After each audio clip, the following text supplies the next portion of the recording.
Merci. Merci, Christophe. Merci, Christophe, en effet. Voilà. Alors, ceci dit, je passe la parole en premier, voilà, en effet, au Thibaut Trintignac, qui est le président de IBA France, qui va vous donner une petite explication au niveau des traductions du Baroque. Voilà. Thibaut, je passe la parole. Oui, merci beaucoup, merci beaucoup. Merci Cédric, merci IBA à Bruxelles pour cette prise de parole. Alors tout ça pour vous dire que, en effet, comme l'a dit Robin, le français ou la communauté francophone au sein d'IBA prend de plus en plus d'ampleur d'une certaine manière. Et aujourd'hui, nous avons à charge de traduire notamment les matériaux de IBA, que sont le BABOC, mais également vont être traduits par la suite toutes les certifications IBA, à commencer par la certification ECBA qui serait prochainement disponible, c'est-à-dire assez rapidement en septembre-octobre, ainsi que toutes les autres certifications qui vont suivre, mais aussi tous les matériaux et les sites Internet. Aujourd'hui, on a un comité de traduction qui est en train de travailler pour livrer le BABOC, notamment fin juillet 2021. C'est un petit peu un défi. On a là-dessus, on est un petit peu sur en termes de planning. Nous sommes en train de finir on a fini les introductions, les concepts, 3 des premiers chapitres, ainsi que les chapitres sur les compétences. Vont bientôt arriver les techniques, les perspectives, ainsi que 3 chapitres autour des exigences. Aujourd'hui, je demandais, et ils ont bien voulu prendre la parole pour rappeler qu'on a un comité de traduction en cours, où il est encore temps de s'inscrire, notamment pour participer tant à la traduction du BABOC et également participer à la traduction des certifications. Si vous voulez plus d'informations, parce que ce n'est pas non plus l'objet de ce soir, mais si vous voulez participer au comité et avoir plus d'informations sur cette traduction, je les mettrai dans la discussion, mais vous pouvez m'envoyer un mail sur président@france.iba.org et je mets également les liens pour s'inscrire si vous êtes intéressé et pour participer à ce comité de traduction. Merci pour cet aparté. Je redonne la parole à Cédric qui va passer l'animation. Vous présentez. Merci Thibaut, merci Thibaut. Voilà. Donc, pour ceux qui sont intéressés, n'hésitez certainement pas à contacter Thibaut. Tout le monde qui est intéressé à aider, vous êtes tous là. Voilà. Et par ceci, voilà, the guest of honor de ce soir, voilà, notamment Cédric Berger. Cédric, en effet, il est le fondateur d'IBA France et Genève. Il est ambassadeur depuis, je pense, plus que 10 ans, si je me trompe pas, Cédric. Voilà, et il est présent dans la monde d'analyse business au sein d'Europe. Et il est également aussi co-créateur, cofondateur de l'Université de la Valeur, notamment en Suisse. Voilà. Voilà, là, je vais passer la parole à Cédric. Juste un petit consigne. Si jamais vous avez des questions, on vous demande de noter vos questions et les poser à la fin. On a prévu un petit moment pour un échange de questions avec Cédric. OK. Voilà, Cédric, je te passe le parole. Voilà, bonjour à tous. Je partage mon écran. Alors, attendez quelques secondes encore. Voilà, et vous devez pouvoir voir mon écran. Est-ce bien? Oui, on y est. Il faut que je vois la présentation. Voilà, vous avez ma présentation. Je vous remercie. Bienvenue à tous et puis surtout à nos amis belges. Ça me fait très, très plaisir de pouvoir m'adresser à vous. En effet, ça fait depuis pas mal d'années que je suis un peu ambassadeur de la business analyse dans le monde francophone, que ce soit au Québec, en France, en Suisse. Alors la Belgique, j'ai eu quelques contacts avec vous, mais c'est vrai, pas tant que ça. Donc ça me fait très plaisir. Alors là, nous allons aller un peu plus loin et j'aimerais évoquer avec vous une avancée, une étape supplémentaire de la BA, parce que vous le verrez, finalement, la valeur va être une des notions très importantes dans ce milieu et auprès des business analysts. Alors, vous trouvez cette présentation, si vous voulez, sur le lien qui est là. Alors, je pourrais même essayer, attendez, j'essaye, voilà, de vous l'envoyer peut-être. Je vais essayer de vous l'envoyer au cas où vous ayez un petit souci à l'intérieur voilà, des discussions. Ça, vous avez le lien et vous pouvez directement télécharger le PDF correspondant. Alors, je reviens à cette présentation. Passons pour la description. Vous le retrouverez. Puis,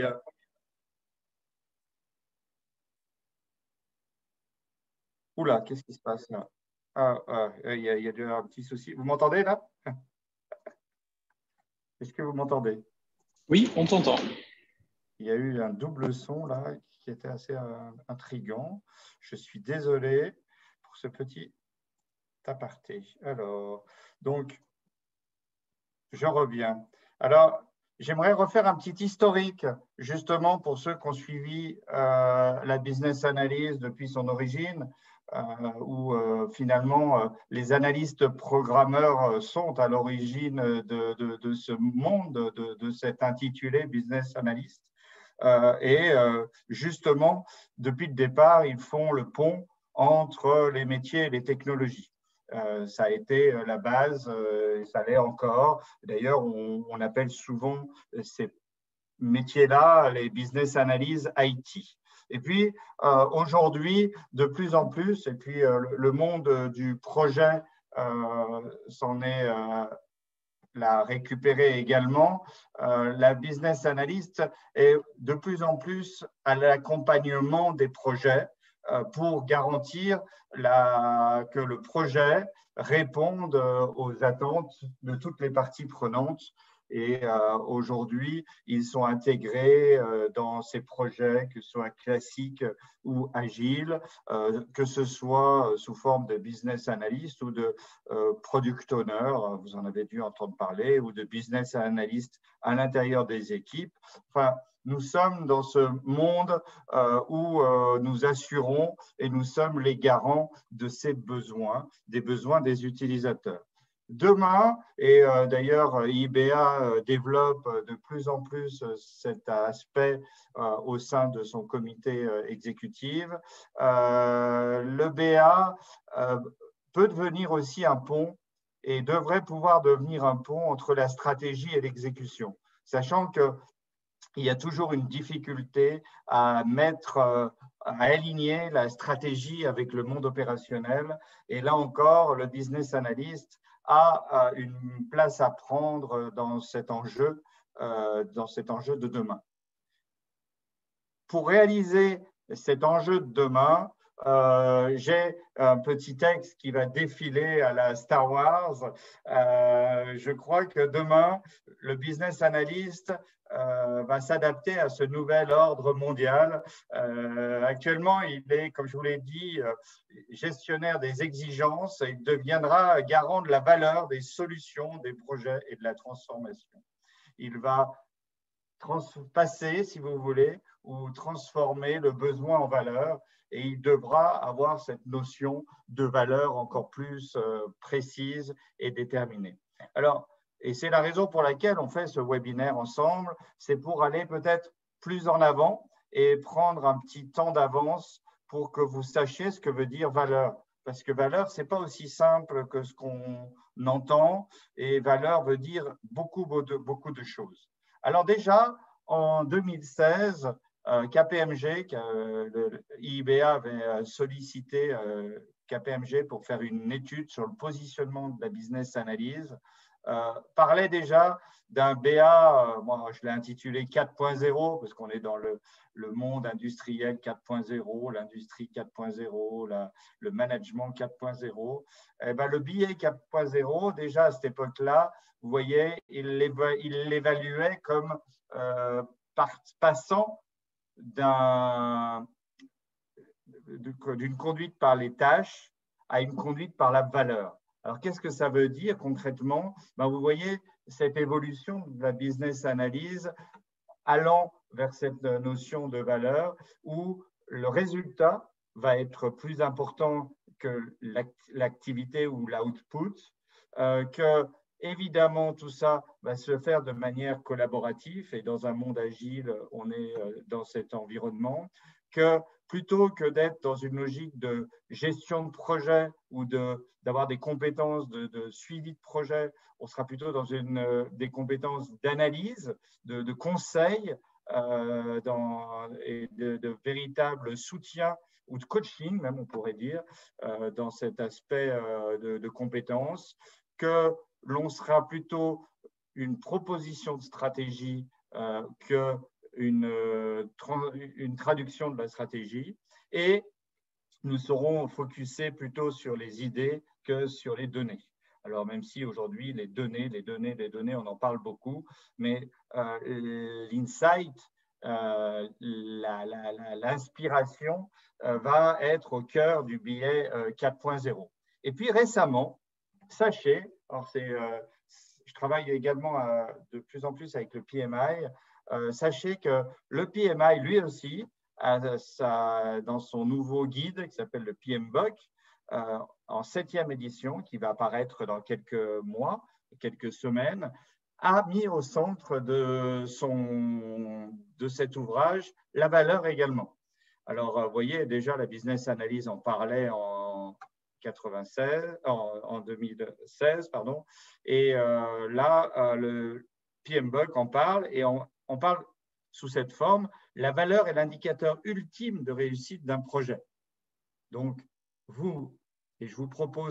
vais vous proposer quelques astuces pour maîtriser cette valeur. Ça voudra dire que vous serez de bons partenaires pour la réussite de ces projets en tant que business analyst.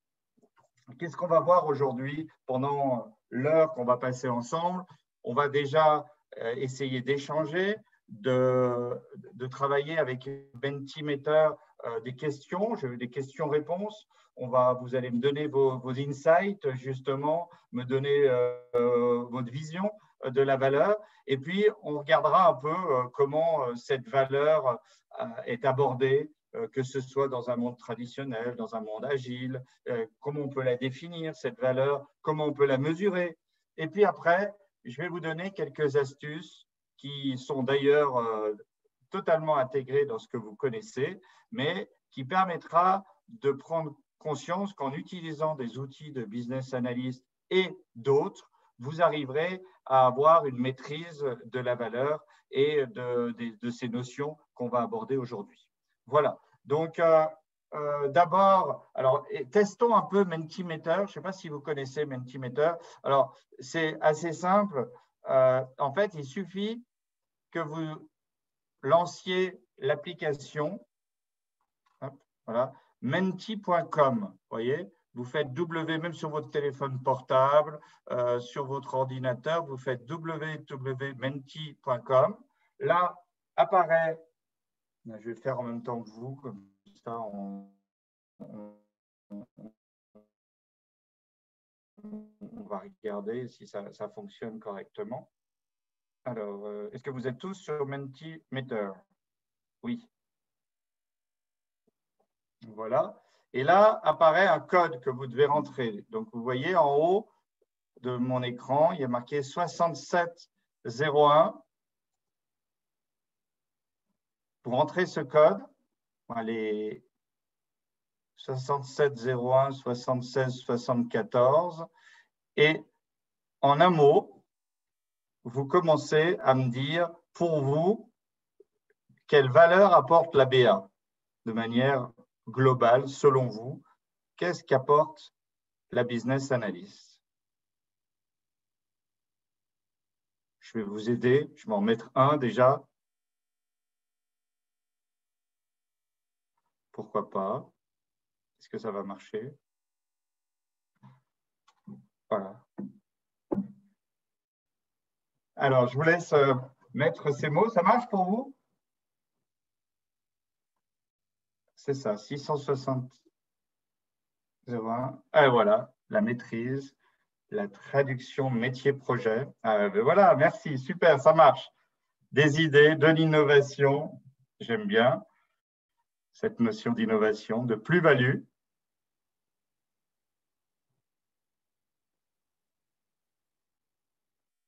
évidemment, on gardera ça en mémoire et puis je vous l'associerai, je vous l'enverrai en finale.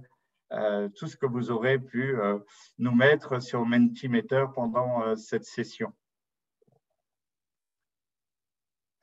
C'est très sympa. Merci de participer à cette interrogation, la vue de l'utilisateur. C'est vrai, de l'utilisateur et de toutes les parties prenantes. Une vue, ou les vues aussi, une vision, l'élicitation. Ah, je vois qu'on a affaire à des business analysts aguerris. Peut-être qu'il y a parmi nous des gens certifiés. Alors, ça me fera plaisir de pouvoir les entendre et nous donner un peu leur expérience, que ce soit dans leur activité de business analyst au quotidien, mais aussi par rapport à cette valeur. Encore, élicitation revient en force. L'élicitation, alors pour peut-être les personnes qui ne connaissent pas la business analyse précisément, c'est un terme un peu barbare que nous utilisons, nous, business analysts, pour nous faire remarquer. C'est-à-dire que ça permet en société d'interroger et de voir des personnes qui sont très interrogateurs par rapport à ce terme, élicité. Alors, je les rassure tout de suite, et je vous rassure tout de suite pour ceux qui ne connaissaient pas élicité. Élicité, c'est, on va dire, de manière un peu plus savante, le fait d'aller rechercher des besoins. Mais ce qui est intéressant dans cette notion d'élicitation, c'est qu'on va rechercher en profondeur le vrai besoin. C'est pour ça qu'on insiste sur ce terme élicité. Ce n'est pas… Alors, d'autres référentiels parlent d'élucider, mais on tient beaucoup en termes, comme il y a la traduction justement, de garder en français le terme élicité parce qu'il a une véritable connotation de maïotique et d'aller rechercher en profondeur les besoins. Voilà. Bon, écoutez, déjà… Bravo pour ce premier Mentimeter. Continuons cette présentation avec une deuxième question de Mentimeter. C'est quoi la valeur pour vous? Alors maintenant, je vais vous aider. Alors, attendez, je reviens à nouveau à Mentimeter. Escape. Voilà. Et qu'est-ce que la valeur pour vous présente? Voilà. Donc, vous avez la possibilité de répondre à 6 grandes possibilités, plusieurs fois même. Vous pouvez répondre plusieurs fois. Alors, pareil, vous retapez le code ou vous faites suivant sur votre téléphone ou sur votre ordinateur. Et merci de nous dire ce qu'est la valeur pour vous. Et puis, on va pouvoir en discuter comme ça.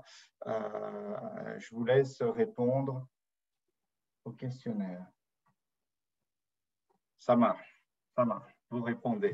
Alors, je peux même mettre un petit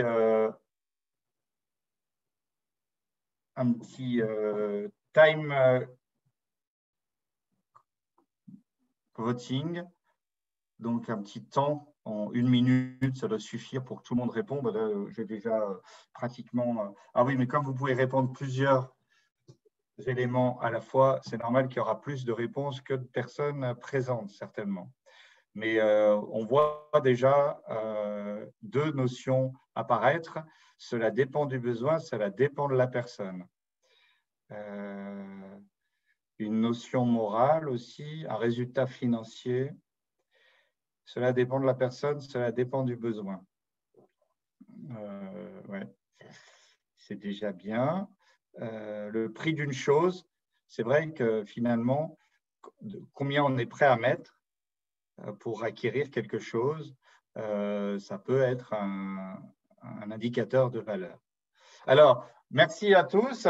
Exactement. Alors, vous voyez qu'il y a déjà une tendance qui se précise, et c'est d'ailleurs cette tendance qu'on va retrouver dans les définitions de la valeur. Mais Alors, j'arrête ça et je vais revenir à ma présentation également. Voilà. Hop. Merci. Hop. Donc, de quoi parle-t-on? Si on fait un peu le point sur tout ce qu'on entend autour de la valeur, on peut les voir à travers tous ces points que je vous mets ici à disposition. Donc, ça peut être une valeur plutôt organisationnelle, commerciale, financière. Vous voyez, vous avez entendu parler de toutes ces valeurs ou ces ratios valeurs, le VAN, la VAN, le ROI, le BCR. Enfin, il y a tout un ensemble d'éléments qui permettent d'analyser financièrement un produit, un projet, une réussite commerciale. Ça peut être éthique. Alors là, souvent, on met valeur avec un S. Ça peut être aussi une valeur qui peut être acquise, une performance. Ça peut être aussi la valeur d'un produit, d'un service, où là, on va faire une analyse de la valeur. On en reparlera tout à l'heure. Puis alors, quand on la mesure, vous retrouvez plein d'équations de mesure de la valeur. Dans un milieu, on va dire, assez classique, on a le ratio qualité-prix ou qualité-coût étant égal à la valeur, correspondant à la valeur. Ça peut être le service rendu sur les ressources consommées. Le service rendu, vous l'avez évoqué tout à l'heure, c'est les besoins qu'on satisfait. Et puis les ressources consommées, c'est l'énergie ou les éléments qu'on va mettre pour rendre ce service. Vous avez aussi une définition qui a été faite dans SAFE en agilité, où là, on va parler plutôt de bénéfices métiers, de réduction de risque, d'urgence, parce qu'en fonction de l'urgence, on peut avoir normalement, c'est des stories qui vont être plus ou moins à plus grosse valeur que d'autres, avec en fonction de la complexité pour les développer.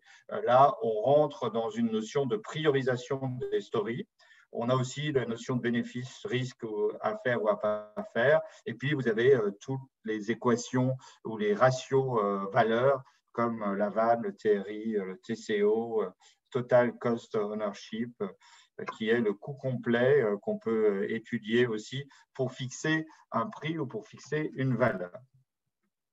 Je reviens en fait à une petite histoire que je raconte régulièrement sur cette valeur et comment elle s'est fédérée et comment il est né une sorte de consensus sur cette notion de valeur.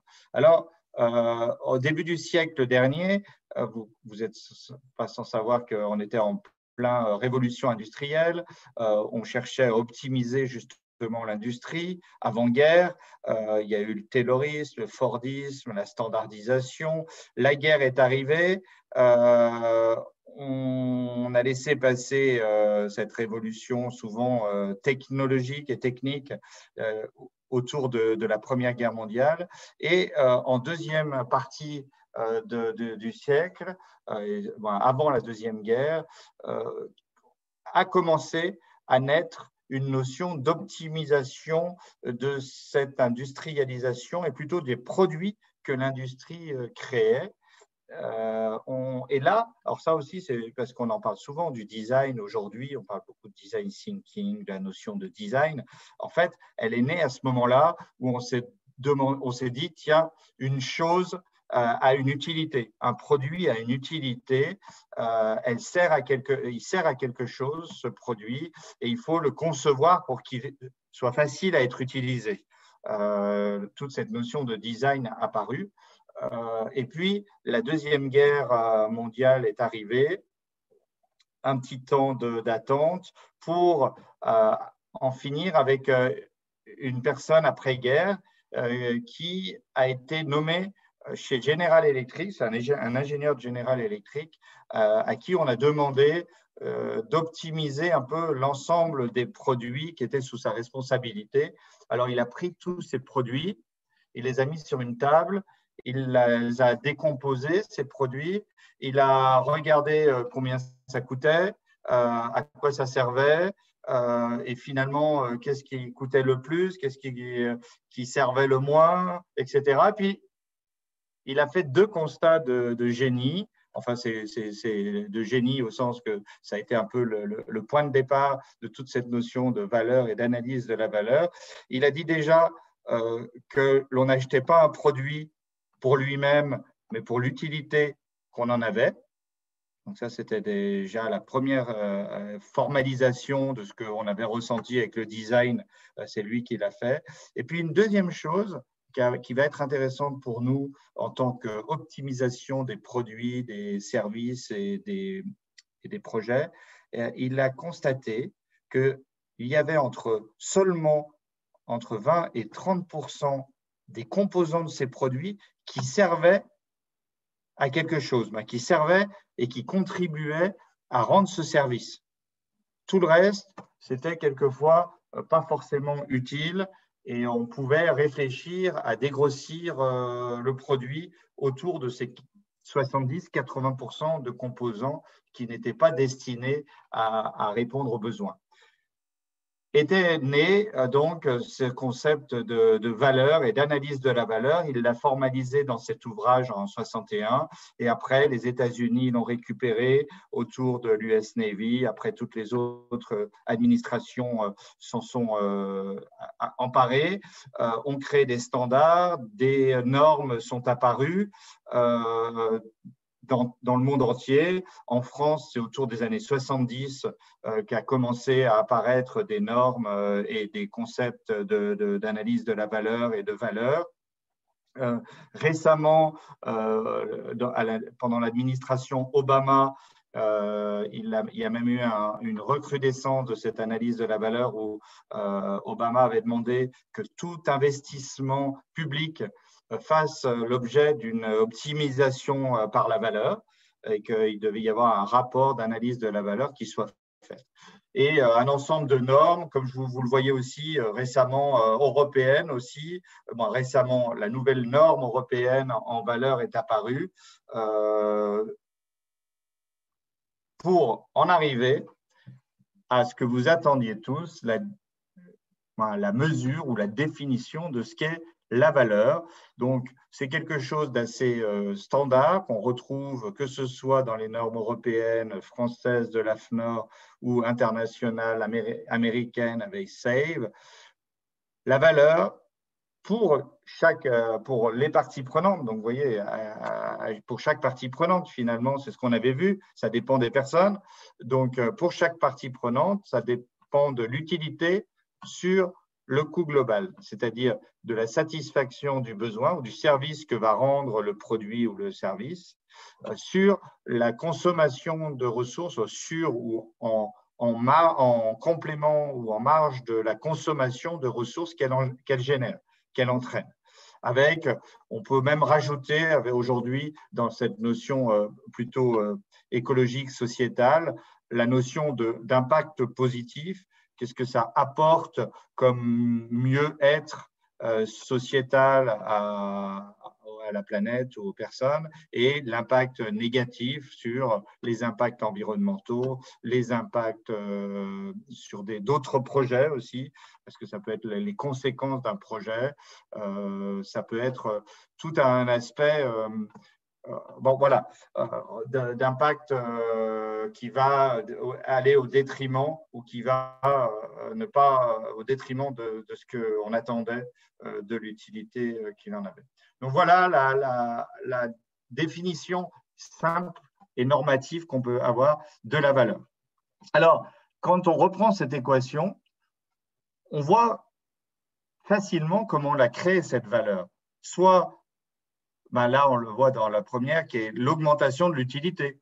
Alors ça, c'est tout ce que fait le design thinking, c'est ce que faisait à l'époque ISO 9000 en disant qu'il fallait se centrer ou la voix du client, à l'écoute du client. On cherchait à répondre au mieux, le plus possible aux besoins du client. Donc ça existe, c'est ce qu'on appelle l'amélioration.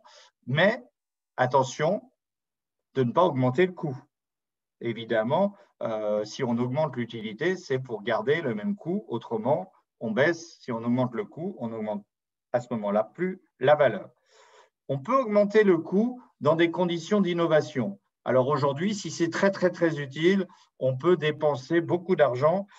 Et vous voyez de quoi je veux parler en R&D. Je crois que si on trouve un vaccin, on l'a trouvé, on a pu dépenser beaucoup d'argent parce que c'était très utile actuellement pour sauver la planète et les personnes qui vivaient sur cette planète.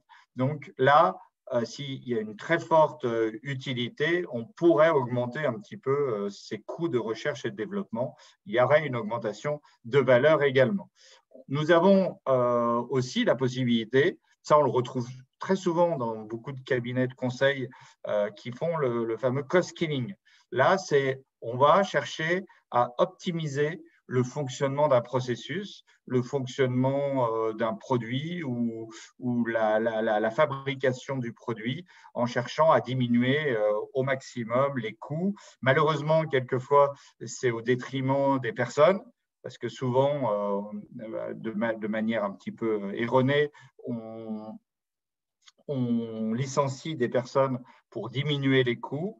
Le problème, c'est qu'il y a un risque justement de perte de satisfaction aux besoins, de perte de qualité de service et de baisser là encore ou de ne pas augmenter la valeur. Donc, on parle donc à ce moment-là d'optimisation. Et la dernière manière de créer de la valeur la plus, on va dire, bénéfique, sociale, sociétale, c'est de finalement proposer cette double conséquence, double impact, c'est de faire mieux avec moins, faire plus avec moins.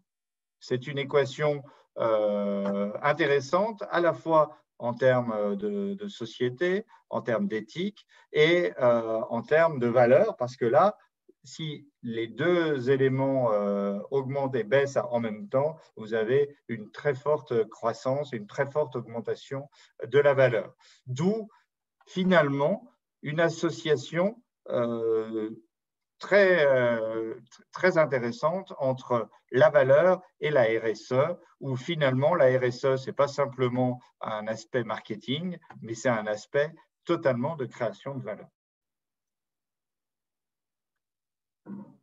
Une petite astuce, comment faire pour créer cette valeur ou comment faire pour mettre en œuvre cette valeur de manière pertinente? Alors, en fait, c'est une petite astuce très simple sur tout ce que vous allez faire, puis on va le mettre en pratique ensemble. Ce que je vous propose, c'est Olaf de Hemmer qui l'a mis en œuvre.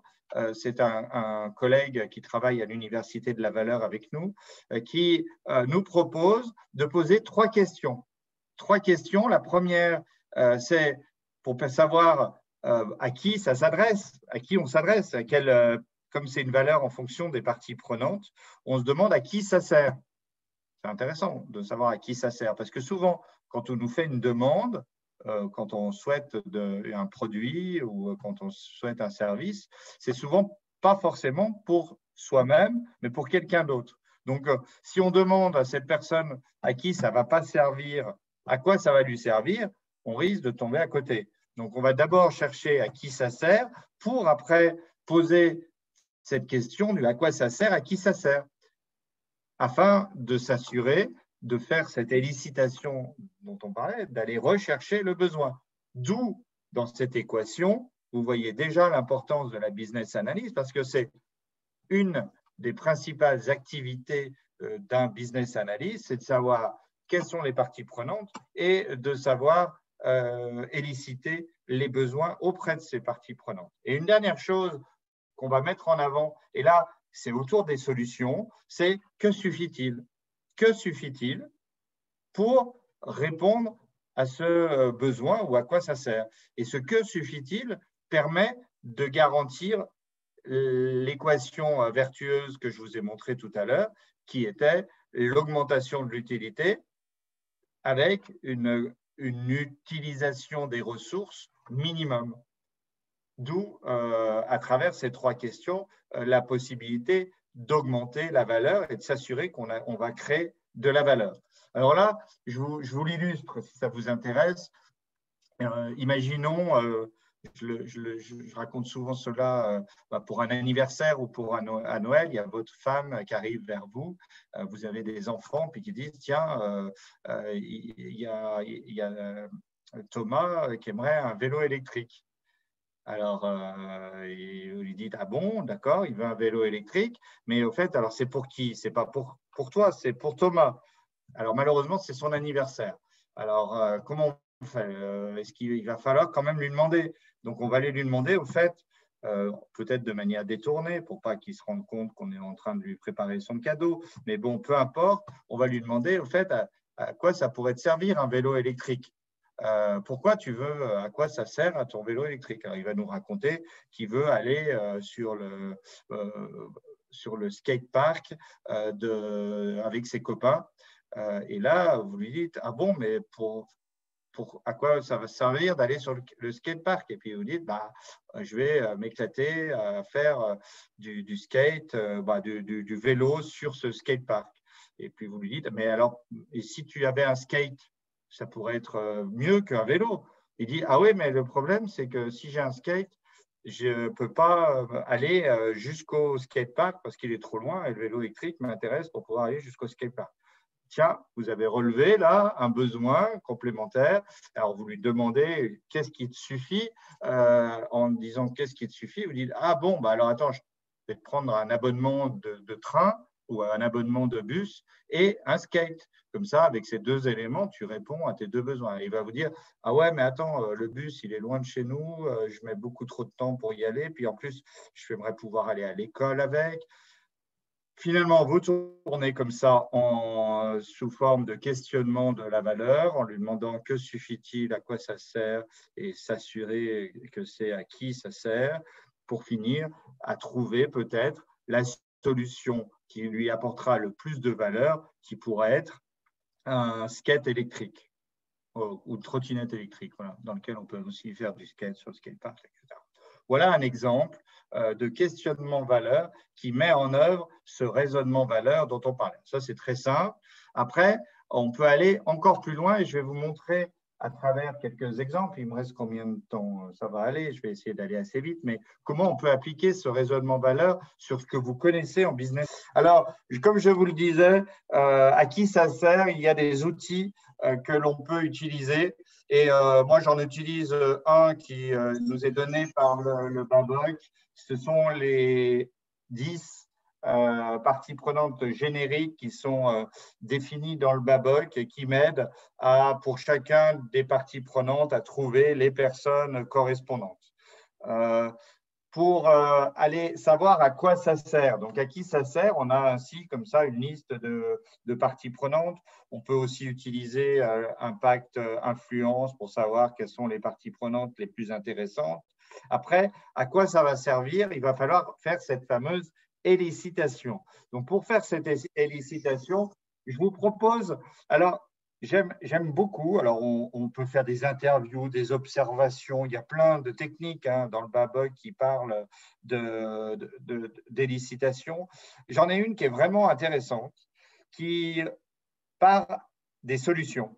Parce que dans mon expérience, et je suis certain, vous qui avez de l'expérience en business analyst, quand vous êtes en interview avec les personnes, la première chose que vont vous donner comme information les interviewés, c'est des solutions. Ah, moi, je ferais ça comme ça, moi, j'ai besoin de ça, mais en fait, il a besoin de Word, il a besoin d'un SAP, il a déjà la solution. Donc, au lieu de les frustrer en lui disant « Non, je n'ai pas besoin que tu me donnes des solutions, mais plutôt, je veux récolter tes besoins », vous les laissez vous dire vos solutions. C'est très enrichissant, ça leur permet de déballer un peu tout ce qu'ils ont sans forcément réfléchir aux besoins. Et une fois que vous avez fait ce brainstorming des solutions, sur chacune des solutions, vous allez vous poser et leur poser la question, devinez quoi? À quoi ça vous servirait cette solution? À quoi ça va vous servir cette solution? À quoi va vous servir SAP? Ah, à avoir des résultats financiers réguliers. Ah, ben voilà votre besoin. Ce n'est pas SAP, c'est avoir des financiers réguliers et mensuels. À quoi ça peut vous servir encore, SAP? à avoir l'état ou à faire automatiquement un état du personnel, voilà un autre besoin. Donc, à travers cette question, à quoi ça sert sur les solutions, vous récoltez ainsi un nombre incroyable de besoins sans forcément frustrer votre interlocuteur. Puis après, il y a l'autre aussi, c'est le fameux chaînon manquant que j'aime bien utiliser, c'est et si vous n'aviez plus ce produit, qu'est-ce qui se passerait? Et là, normalement, vous retrouvez tous les besoins. Alors ça, c'est s'il y avait un produit existant, vous trouvez tous les besoins inhérents à ce produit. Une fois que à quoi ça sert a été réalisé, que vous avez récolté un nombre incroyable de besoins, vous allez chercher à les prioriser, ces besoins, parce que tous ne sont pas aussi importants ou sont moins importants pour certains, plus importants pour d'autres. Alors là encore, je voulais vous faire un Mentimeter. Quelles sont, selon vous, les techniques de priorisation que vous utilisez? Alors, moi, j'en utilise 3 régulièrement. C'est Moscow, celui-là c'est le plus simple, hein, Must, Should, Could, Want, qui permet de classer selon l'importance du besoin qu'a pour cette personne. J'utilise aussi Keno, qui permet d'avoir une notion plus intéressante sur l'impact ou j'ai perdu le terme en français, mais sur la valeur, sur cette notion plus intangible que le besoin peut apporter. Je le retrouverai après. Et puis, je fais aussi des comparaisons par pair, c'est-à-dire que je compare des besoins entre eux et je regarde si l'un et l'autre est plus important que l'un par rapport à l'autre. Ça va permettre, là encore, de définir une pondération autour des besoins. Voilà quelques techniques que j'utilise pour prioriser ces besoins. Et la dernière chose qu'il faut faire quand on a un ensemble de besoins, vous le savez, il va falloir les analyser. Et normalement, en business analysis, on dit on va pouvoir après en créer des exigences. Alors, et créer des exigences, vous savez que le Babok, là encore, propose une structuration des exigences sous forme d'entonnoir, avec tout en haut les exigences business requirements, les exigences des parties prenantes, stakeholder requirements, et puis toutes les exigences de solutions fonctionnelles, non fonctionnelles, etc. Alors, cette analyse, j'ai trouvé cet outil qu'on utilise beaucoup en analyse de la valeur et qui est vraiment un moyen de structurer tous ces besoins et puis de savoir aussi la raison pour laquelle on fait ce besoin. C'est ce qu'on appelle cette notion d'arborescence de besoins ou d'arborescence fonctionnelle qui a été inventée par FAST, monsieur By the Way, qui décompose comme un organigramme, si vous voulez, vos fonctions en sous-fonctions, en sous-sous-sous-fonctions, en sous-besoins, ainsi permettant de structurer en besoins stratégiques, en besoins de parties prenantes ou en exigences de solutions. Et ce qui va être intéressant, c'est qu'au final, en bout d'arbre, à la fin, là, à l'extrême droite, vous avez ces besoins de solutions auxquels il va falloir trouver des solutions pour y répondre. Et là, vous passez à la deuxième étape. Donc là, nous avons travaillé le à quoi ça sert. On a structuré tout ce à quoi ça sert, le service qu'on veut rendre, ou le produit qu'on veut créer, ou le projet qu'on veut réaliser. On a une structuration de tout à quoi ça sert. Et maintenant, que va suffire pour répondre à quoi ça sert? Donc là, on passe en phase d'idéation. Plutôt après l'élicitation, on est dans l'idéation, c'est-à-dire travailler sur les solutions. Et là, on fait de la recherche de solutions en face de chacun des besoins, où on va se demander que suffit-il pour répondre à ce besoin. Et là, on passe dans des techniques de créativité. Et justement, Monsieur Mize, Larry Mize, qu'on a vu tout à l'heure, disait que pour chaque besoin, on a la capacité de pouvoir trouver 8 solutions différentes possibles pour y répondre. Donc, vous voyez le nombre incroyable d'éléments de solutions qui va permettre de répondre à tous ces besoins. Donc, on utilise toutes ces… Alors, je vous ai mis là des listes de techniques de créativité. Vous les utilisez peut-être. L'analogie, évidemment, le brainstorming, les cartes mentales, c'est… comment on appelle ça, le mind map, de l'imagination, la reformulation. Il y a plein de techniques de créativité. Et là, vous en ressortez un nombre incroyable de solutions. La même chose, au même titre que les besoins, vous devez les prioriser, ces solutions, vous devez les prioriser. Alors là, j'utilise, on réessaye Mentimeter. J'aimerais bien voir si ça peut marcher. Je réessaye, hein, d'accord? On se lance Mentimeter en espérant que je ne vais pas tout planter à nouveau. Parce que je voulais vous faire travailler un truc dans Mentimeter qui était sympa. C'est cette technique de priorisation des solutions. Vous connaissez peut-être, que j'aime bien, qu'on peut faire avec Mentimeter. C'est cette priorisation sur deux axes. L'axe de l'attractivité et l'axe de la faisabilité. Voilà, regardez, je vous lance ça. Et puis, je vous ai proposé là des solutions. Vous voyez, l'application. Alors, lancez votre menti.com. Vous avez, vous voyez, l'application smartphone, la livraison par drone, le chatbot. Et vous allez à chaque fois définir est-ce que c'est acceptable de 1 à 10 et est-ce que c'est faisable de 1 à 10. Donc, le 1 étant, ce n'est pas faisable du tout. Le 10, c'est très faisable. Et l'acceptabilité, c'est est-ce que ça sera facilement acceptable par les utilisateurs? Est-ce que ça sera compliqué pour eux de s'en servir, par exemple? Ou est-ce que c'est d'une simplicité incroyable? Donc, 1, ce n'est pas bien acceptable, ça va être difficile. Et tout en haut, c'est très acceptable. Est-ce que ça marche pour vous? Je regarde si vous me posez des questions. Est-ce que je ne vois rien apparaître encore? J'espère que je ne vous ai pas perdu. Non, tu es encore, Cédric, tu es encore. Moi-même, je suis aussi en train de remplir le Menti. Donc, j'en suis sûr que les réponses vont arriver. Merci. Ah, voilà, regardez. Voilà, bah, super, ça y est, elles arrivent. Merci de me tenir au courant parce que je vais avoir peur de parler dans le vide quelquefois. Alors, regardez, vous voyez, automatiquement, ça permet de montrer en haut à droite les éléments qui vous semblent, alors ça évolue en fonction des réponses que chacun va donner.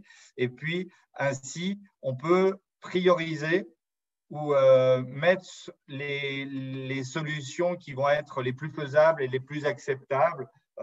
D'abord, c'est un peu ce qu'on appelle les quick wins. C'est ceux qui seront facilement réalisables, qu'on pourra très facilement mettre en œuvre. Et puis après, il y aura d'autres. Donc, vous voyez, comme ça, c'est sympa avec Mentimeter. On a en direct l'évolution des éléments.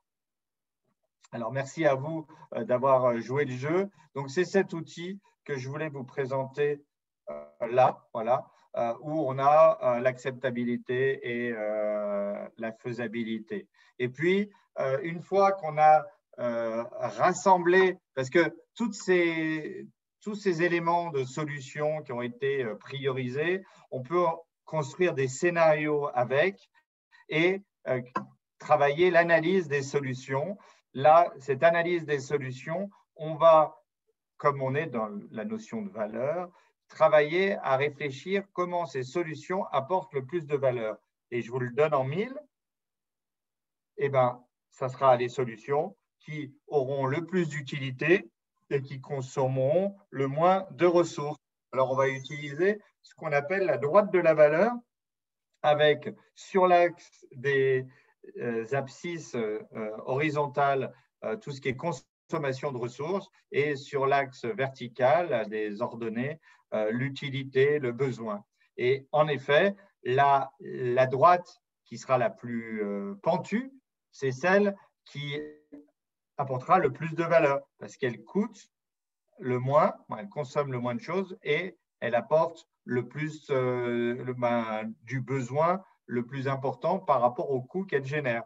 Alors, vous voyez, j'ai mis des pointillés parce que là, on a des solutions, la bleue et la jaune, qui vont apporter le même besoin pour des coûts, une consommation beaucoup plus grande entre les deux. Et l'autre, c'est à coût égal, vous avez des besoins supérieurs, et ça sera la orange. Donc, on réfléchira là, par rapport à cette histoire-là, entre la bleue et la orange, pour voir si on est d'accord de mettre un peu plus cher pour avoir plus de besoins, ou est-ce qu'on veut plutôt réduire les coûts et avoir un peu moins de besoins, mais tellement moins de coûts que ça permet d'augmenter quand même la valeur de notre produit. Et souvent, on a une valeur de référence, donc on a une courbe de référence pour bien évidemment être au-dessus de cette droite de référence quand on est en train de créer de la valeur.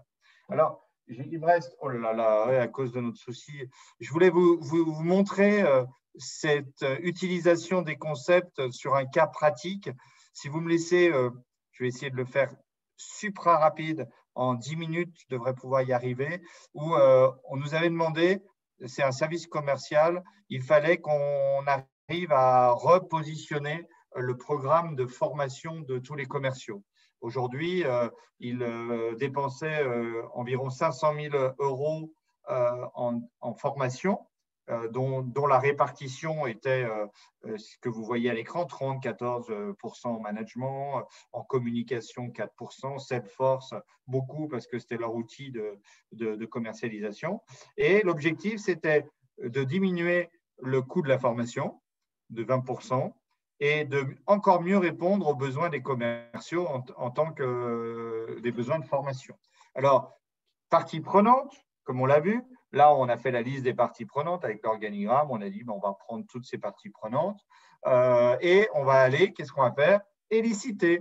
Donc, élicitation, on récolte plus de 53 besoins. Là, c'est pour l'exercice, on a dû en récolter encore plus. Ces besoins, on va les prioriser, comme on l'expliquait. Alors, avec le MOSCO et le Kano, c'était le terme attrayant. Avec Kano, on arrive à avoir des besoins qui sont plus ou moins attrayants ou obligatoires. Donc, c'est vrai que quand c'est des besoins qui sont must et attrayants, c'est pas mal quand même. Alors, les must obligatoires, bon, là, on ne découle pas. Et puis, les contraires, c'est qu'on se pose des questions. Voilà, il y a des besoins comme ça qu'on peut plus ou moins ou mieux prioriser avec ces deux notions de priorisation. On les structure sous forme d'un arbre. Là, je vous ai montré, on a, vous voyez, 4 grands domaines, gérer les relations, faire les prévisionnels de vente. C'était des grands besoins qui ont été ressortis de tous ces besoins qui ont été élicités. Puis après, on décompose cela en gérer les rémunérations, vous voyez, sous forme d'arbre. Et ça permet de construire et de structurer l'ensemble des besoins. Et en face de chacun de ces bouts d'arbres, on va aller mettre des formations qui permettent d'y répondre. Construire des argumentaires de vente, quelle est la formation qui permet de répondre à ce besoin-là? Accéder au catalogue de prix, quelle est la formation, sur quel outil on va former les gens pour accéder au catalogue de prix, etc. Et donc, on passe maintenant à la recherche d'idées pour répondre à ces besoins. Et là, on a trouvé une trentaine ou une vingtaine de modules de formation qui pouvaient être proposés dans les différents catalogues de notre société, parce qu'ils avaient une université interne dans la société. Donc, on a repris tous ces modules qui nous semblaient permettre de répondre aux besoins. On les a associés aux besoins. Et puis, on a aussi, il y avait le coût. Ça, c'est pas mal qu'on ait le coût des composants. Et puis, on a priorisé encore ces formations entre acceptables et faisables. C'est vrai que l'analyse des données statistiques, c'était quand même un peu compliqué. Ce n'était pas donné à tout le monde de le faire. Et faisable, c'était un peu plus compliqué. Il fallait des outils spécifiques. Donc, vous voyez, 1 et 2. Par contre, 4 et 4, c'est le langage corporel. Des formations au langage corporel, ça, tout le monde peut le faire. Puis c'est facilement faisable. Donc, voilà, par exemple, des notions. Et puis, on a travaillé justement ces schémas où on identifie des formations avec, en plus, on a mis le coût, vous voyez, avec la largeur des bulles. Plus la bulle est grosse, plus la formation coûte cher, mais est faisable et acceptable. Pour en créer des scénarios, On a défini 6 scénarios possibles de combinaison de formation pour répondre à tous ces besoins. Le scénario des indispensables, le scénario plutôt Microsoft, le scénario plutôt cloud, le scénario hard skill ou hard et soft skill, ou le solution facile, simple à mettre en œuvre. Et on a comparé ces scénarios par rapport à la couverture des besoins dans notre arbre. Vous voyez qu'apparaissent 2 scénarios qui ont une pente plus forte. Le scénario 2 étant celui qui couvrait tous les besoins, alors que c'était toutes les formations. Donc, on a le scénario 1 et 4, c'est-à-dire le hard skill ou les indispensables qui ont l'air d'arriver, qui ont la pente la plus intéressante. Et surtout, on s'était fixé moins 20%. Donc, moins 20% des 500 000, la ligne était là. Donc, tout ce qui dépassait ces 20% était hors jeu. Donc, déjà, on pouvait éliminer ces 3 scénarios. Maintenant, il nous restait 3 scénarios. Les 2 qui apportent le plus qui répondent le mieux aux besoins sont là. On va faire encore une étude un peu plus poussée parce qu'on va regarder en réponse aux objectifs stratégiques. On va regarder ce qu'on appelle l'index valeur pour voir, vous voyez dans l'index valeur d'ailleurs, que le scénario 4 a un meilleur index que le scénario 1. Finalement, il aura été choisi le scénario 4 qui permet de passer d'une dépense de formation de 500 000 euros à 336 000 euros, 44% d'économie. On passe d'une adéquation aux objectifs d'une index de 0,65 à 0,29 et on couvre les besoins à 82%. Voilà une étude de la valeur qui a pris en compte les démarches de à qui ça sert, à quoi ça sert et que suffit-il. On a identifié les parties prenantes, recherché des besoins, priorisé ces besoins. On a fait l'analyse de ces besoins et puis après, dans que suffit-il? Pour chacun de ces besoins, on a recherché des solutions, on les a priorisés et après, on a fait une analyse solution, c'est-à-dire besoin sur consommation de ressources pour sélectionner le meilleur scénario possible qui apporte le plus de valeur. C'est ça, cette démarche Value Design que je voulais vous présenter ce soir. Alors, vous pouvez aussi vous former pour devenir un BA 4.0. Il y a des certifications internationales en cette analyse de la valeur qui utilisent ces outils et on va encore plus dans le détail de l'utilisation de ces outils. Vous pouvez découvrir toutes ces vidéos et revoir cette vidéo également parce que je crois que IIBA Bruxelles met à disposition la vidéo d'aujourd'hui également sur leur environnement. Et je vous remercie de votre attention. Encore désolé pour les petits problèmes techniques auxquels nous avons dû faire face. Merci à tous. Un grand merci à toi, Cédric. Un grand merci à toi. Voilà, entre-temps, j'ai quand même vu que les gens ils étaient bien en train de suivre, ils étaient bien intéressés parce que j'ai quand même reçu quelques petites questions. Je ne sais pas par contre si on aura le temps de les parcourir tous à la revue, mais je te propose, Cédric, que je vais t'envoyer toute la liste des questions, éventuellement. Oui, tu peux m'en partager quelques-unes. Je n'arrive pas à les voir, moi. Oh non, il n'y a pas de souci, je vais te les poser. Ah, d'accord. Donc, la première question. En fait, ça sont 2 questions, moi je vais essayer de les combiner. Premièrement, comment? Je t'entends pas très très bien, donc parle doucement. Excuse-moi. Quel est l'horizon temporel pour mesurer la valeur? Pardon, je ne t'ai pas entendu. Quel est l'horizon temporel pour mesurer la valeur? Ah, le temps. En effet, ça c'est intéressant parce qu'il y a plusieurs temps. Il y a déjà le cycle de vie de la valeur.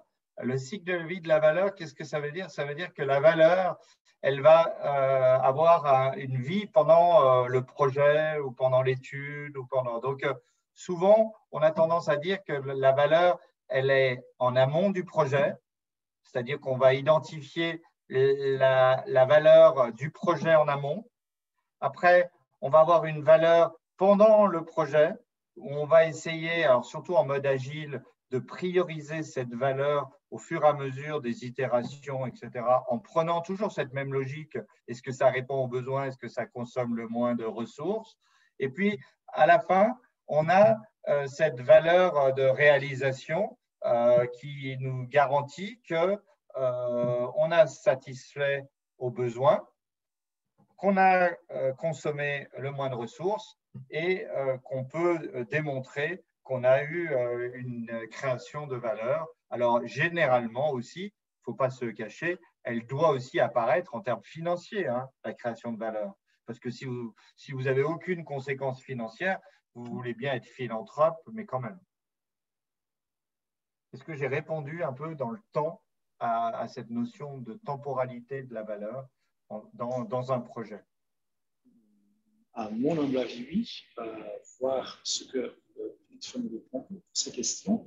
Mais je vais déjà te poser une prochaine question, aussi intéressante. Donc, on a fait dans la formule de valeur, comment est-ce que nous incluons les avantages et les coûts non quantitatifs? Le qualitatif et le quantitatif, c'est ça? Tout à fait. Ouais, c'est un peu les choux et les carottes. C'est toujours la grande difficulté que vous rencontrez souvent en tant que business analyst, c'est de savoir arriver à évaluer des choses qui ne sont pas forcément financières, comme, et en l'occurrence, la satisfaction des besoins. Alors, c'est ça que va permettre quand même les outils de l'analyse de la valeur, c'est de rendre plus tangible. Alors, je ne dis pas que c'est une façon très scientifique, mais c'est une manière d'essayer de rendre plus tangible des choses qui sont difficilement comparables. Tout ça au travers du nombre. Par exemple, si on prend comment on peut s'assurer qu'on satisfait un besoin.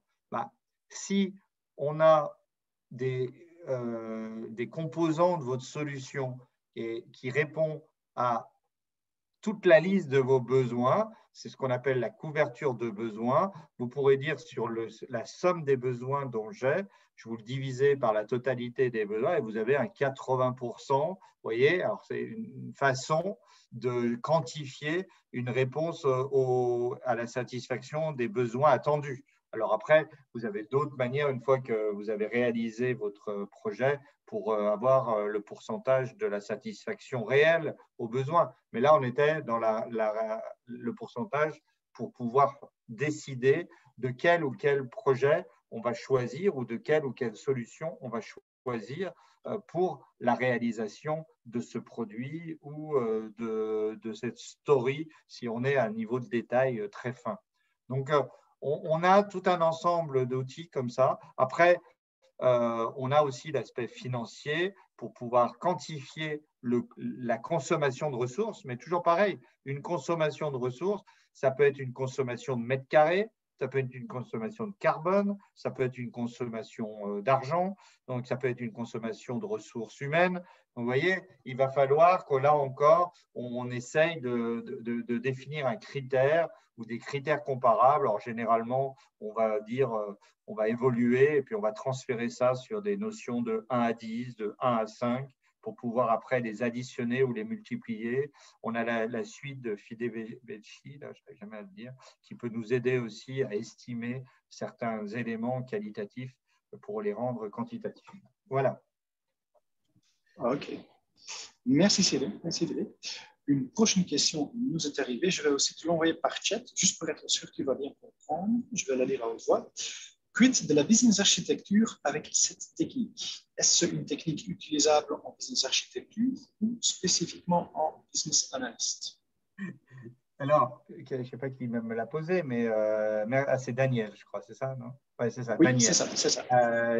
Daniel, c'est une très, très bonne question. Je te remercie de l'avoir posée. Moi, je vais te répondre par une autre question. Est-ce que tu peux me dire la différence entre business architecture et business analyst?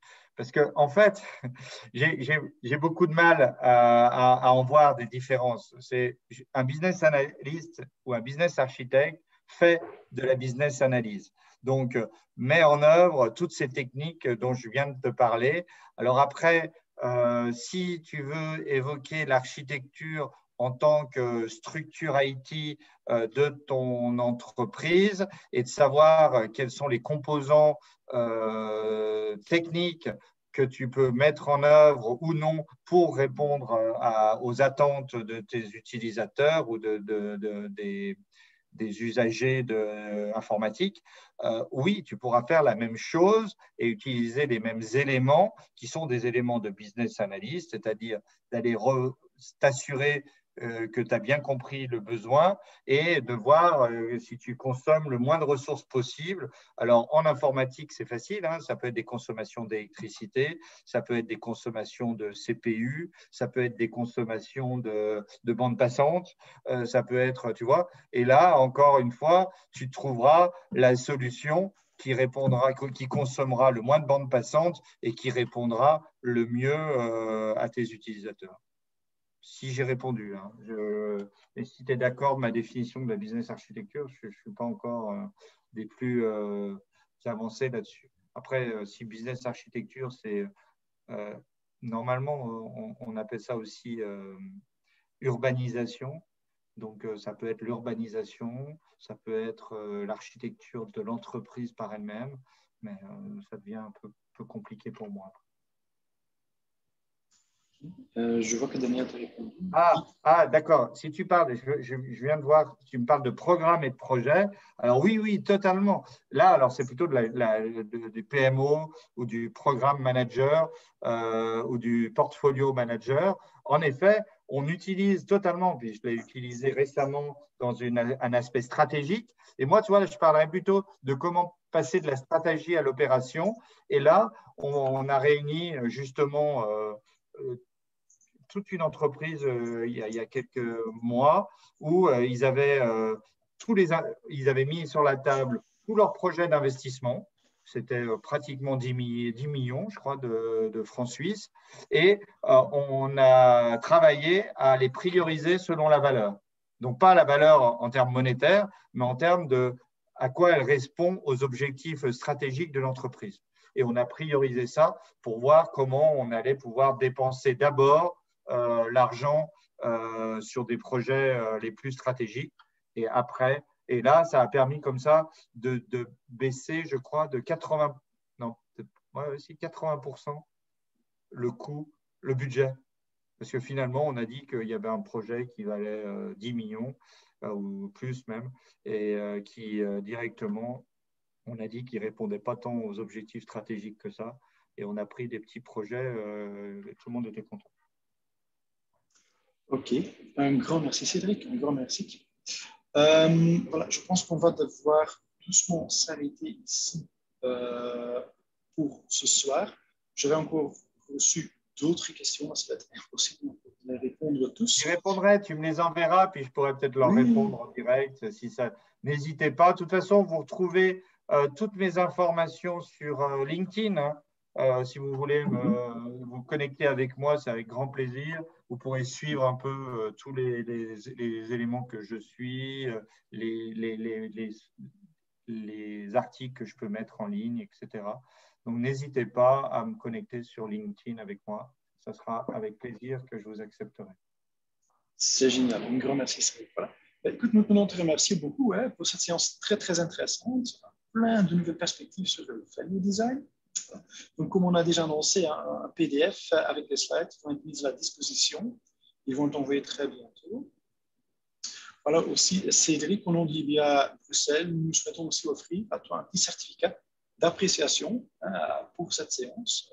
Je pense aussi que les participants ont bien apprécié ta séance. Donc, un tout grand merci, encore une fois. Une dernière petite chose, qu'est-ce que vous pensez de ce séminaire? Voilà.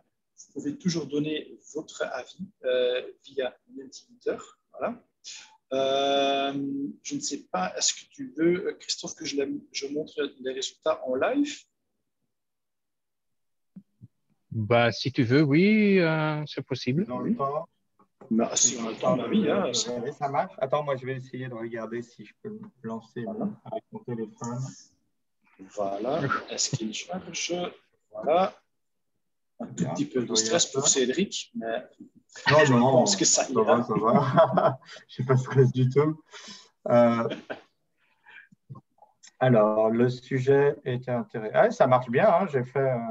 Oui, ça marche bien et apparemment, tu as déjà très bien fait, selon ce que je peux voir. Voilà. Je vais appliquer, pas sûr tout de suite. Voilà, moi j'ai répondu aussi. Ah si, elle peut l'appliquer directement. Bon, bah, tant mieux. Je pensais qu'il fallait encore un petit peu de prise en main pour l'appliquer, mais tant mieux. Non, il y en a deux pages aussi. La deuxième question, c'est que retenez-vous de ce webinaire?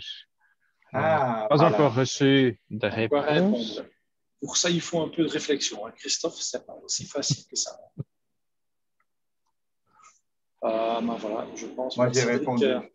Je pense que des speakers dans l'avenir, tu as mis le bar assez bien élevé en termes de feedback de ce webinaire. Donc, un tout grand bravo pour ça. Merci à tous. Merci beaucoup. Merci beaucoup. Voilà. Désolé encore pour cette connexion, comme d'hab. Et puis, merci à vous, IBA Bruxelles, hein, pour l'organisation de ce webinaire. Et puis, j'aimerais vraiment venir boire une bière belge avec vous prochainement. Hein. Ça ne manquera pas. Dès qu'elle est dans le pays, n'hésite pas à nous appeler pour ça. Peut-être une dernière petite chose. Voilà. Voilà. Donc, il y a encore quand même des autres événements que nous organisons avec l'IBA Bruxelles. Hein. Donc, ce vendredi, en effet, chaque vendredi, on organise le billet café online, c'est un petit chat informel. Voilà, tout le monde est la bienvenue pour venir. C'est comme un petit café virtuel. En juillet, voilà, là, il y aura une séance en anglais, on How to Turn Ideas to Excellence. Voilà. Et je pense aussi en octobre, va être notre prochain événement en français, n'est-ce pas, Christophe? Notamment sur l'analyse comme catalyseur au sein d'une équipe agile. Ça va être vers fin octobre. Bien évidemment, vous êtes tous la bienvenue. Voilà.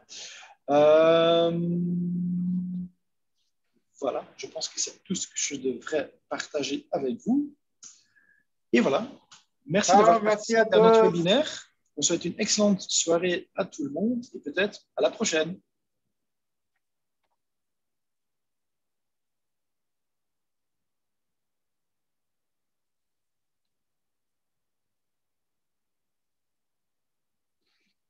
Merci bien, Robin, pour modérer ce webinaire. Avec plaisir. Hein. Avec plaisir. Voilà, je vais.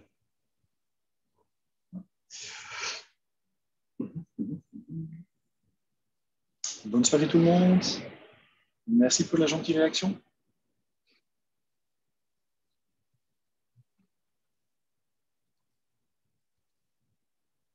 Even offline bellen, Christophe? Tout le monde est déjà parti ou... Il y a encore 2 personnes qui sont présentes.